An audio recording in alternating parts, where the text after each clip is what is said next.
Federal investigators are looking into a mysterious plane crash in Virginia. The business jet went down in a forest after setting off an emergency in Washington, D.C.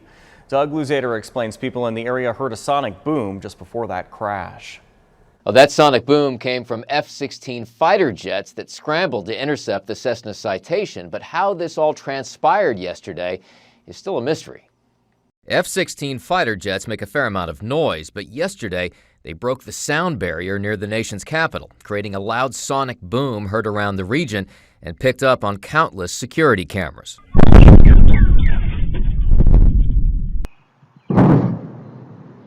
Dan Rooney is a former F-16 pilot. A sonic boom can be scary, but it's not as scary as an airplane that is headed toward the White House or the Capitol. The F-16s were chasing a Cessna Citation business jet like this one that had traveled an odd route, heading first to its intended destination in New York before making a U-turn and eventually crossing over restricted airspace around the Capitol.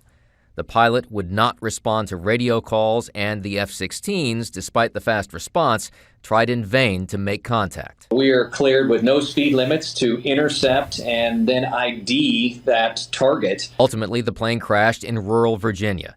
There were no survivors, but the New York Times reports that the Cessna was owned by a Florida company run by John Rumpel, who confirmed that there were 4 people aboard: his daughter, his 2-year-old granddaughter, her nanny, and a single pilot.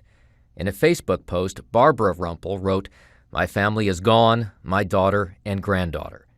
It's not clear whether this was the result of a medical emergency or a pressurization failure, but it evoked memories of a 1999 crash that killed golfer Payne Stewart, whose plane was unresponsive for hours before crashing in South Dakota. Now, that crash was the result of a loss of cabin pressure. The NTSB is now working to determine what caused this Cessna Citation to lose control yesterday.